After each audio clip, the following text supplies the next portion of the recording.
అక్రమ సొమ్ముతో తెలంగాణ ఆర్థిక వ్యవస్థ మూలాలను దెబ్బతీయాలనే కొందరి కుట్రలను తిప్పికొడుతూ దావోస్ నుంచి రికార్డు స్థాయిలో పెట్టుబడులు తెచ్చామని సీఎం స్పష్టం చేశారు. ఈ పెట్టుబడులపై అనుమానాలుంటే సరిచూసుకోవచ్చని సవాల్ విసిరారు. అటెన్షన్ సీకింగ్ డిజార్డర్తో బాధపడుతున్న కేటీఆర్ అక్కస్తోనే కాంగ్రెస్ సర్కార్పై విమర్శలు చేస్తున్నారని మండిపడ్డారు. గత ప్రభుత్వ నేతలు ఇక్కడి సొమ్మును కొల్లగొట్టి దాన్నే విదేశీ పెట్టుబడులుగా చూపారని సీఎం ఆరోపించారు. దావోస్ పర్యటనలో దాదాపు 1,80,000 కోట్ల పెట్టుబడులపై ఒప్పందాలు చేసుకున్న రాష్ట్ర ప్రభుత్వం ఇందుకు సంబంధించిన పూర్తి వివరాలను వెల్లడించింది. పరిశ్రమల శాఖ మంత్రి శ్రీధర్ బాబు, ఇతర మంత్రులు, ఎమ్మెల్యేలతో కలిసి సీఎం రేవంత్ రెడ్డి పెట్టుబడుల వివరాలు, విపక్షాల విమర్శలపై స్పష్టతనిచ్చారు. 13 నెలల ప్రజాప్రభుత్వం సాధించిన విజయాల్లో దావోస్ పెట్టుబడులు అత్యంత కీలకమైనవిగా సీఎం అభివర్ణించారు. అక్రమ నిధులతో తెలంగాణ రాష్ట్ర ప్రభుత్వం మీద, పెట్టుబడుల మీద విష ప్రచారం చేయాలనే కుట్రలను పటాపంచలు చేస్తూ రికార్డు సృష్టించామని స్పష్టం చేశారు. తలసరి ఆదాయంలో ప్రథమ స్థానంలో ఉన్న తెలంగాణను ఇదే స్థాయిలో కొనసాగిస్తూ $1 ట్రిలియన్ ఆర్థిక వ్యవస్థగా మారుస్తామని సీఎం విశ్వాసం వ్యక్తం చేశారు. రాష్ట్రంలో పెట్టుబడులపై ప్రపంచ దిగ్గజ సంస్థలతో జరిగిన ఒప్పందాలపై అనుమానాలుంటే సరిచూసుకోవచ్చని సీఎం సవాల్ విసిరారు. ఇప్పుడు సంస్థలు ఏవైతున్నాయో అమెజాన్ గాని, లేకపోతే సన్ పెట్రోకెమికల్స్ గాని, ఇన్ఫోసిస్ గాని, విప్రో గాని, హెచ్సిఎల్ గాని, ఇట్లా వరుసగా నేను సంస్థల అన్ని పేర్లు ఇస్తా. ఒకవేళ ఈ ప్రభుత్వం గొప్పల కోసం ప్రచారం చేసుకుంటే ఆ సంస్థలు ఎక్కడైనా వాళ్ళ అధికారికంగా మేము ఒప్పందాలు చేసుకున్నామని అంటారా? మేము వాళ్ళ ఆఫీసులకు వెళ్ళలే.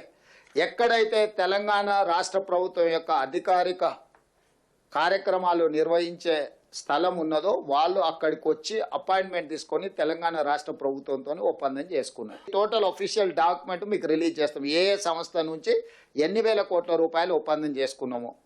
ఈ ఒప్పందాలను మా నుంచి సేకరించడం కాకుండా ఆ సంస్థల నుంచి మీరు క్రాస్ చెక్ చేసుకోండి. లేకపోతే ఈ అటెన్షన్ సీకింగ్ డిజార్డర్ జబ్బుతో బాధపడుతున్నాయని చెప్తున్నది నిజమా?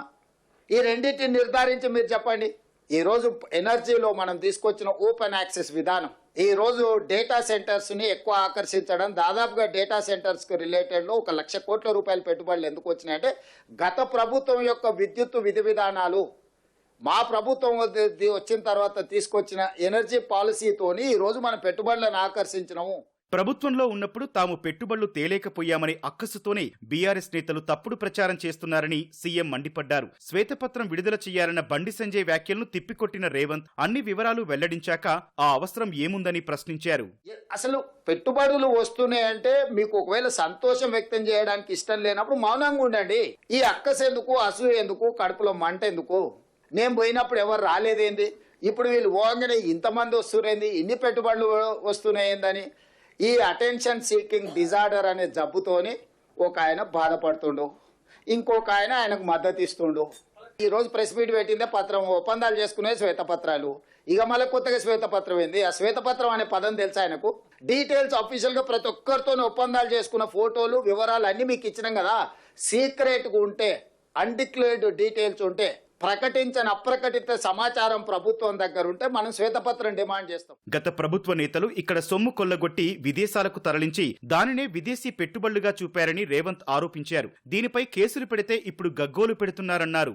రాష్ట్ర ప్రభుత్వం సొమ్ము కొల్లగొట్టి విదేశాలకు తరలించారు. ఇక్కడి డబ్బులు తీసుకెళ్లి లండన్లో వీళ్ళు పెట్టుబడులు పెట్టారు వీళ్ళ కోసం.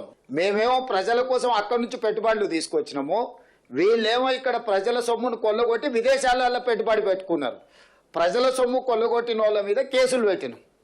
ప్రజల కోసం సొమ్ములు తీసుకొచ్చి పెట్టుబడులు పెట్టించినందుకు మమ్మల్ని ప్రజలు అభినందిస్తారు. ఈ రెండింటికి ఉన్న తేడా ఇది. సరే, ఇక వెళ్ళి ఫిర్యాదు చేసిన ఆయన బానిస మనస్తత్వము, ఆలోచన విధానము, ఆయన ఏదో ఒక రోజు ఆ బానిస సంఖ్యలు తెలుసుకోవాలని మేము కోరుకుంటున్నాం. ఆ విషయాలతో అసలు విషయాన్ని పక్కదారి పట్టించవచ్చని వాళ్ళేమన్నా అనుకున్నా అది వాళ్ళ భ్రమ.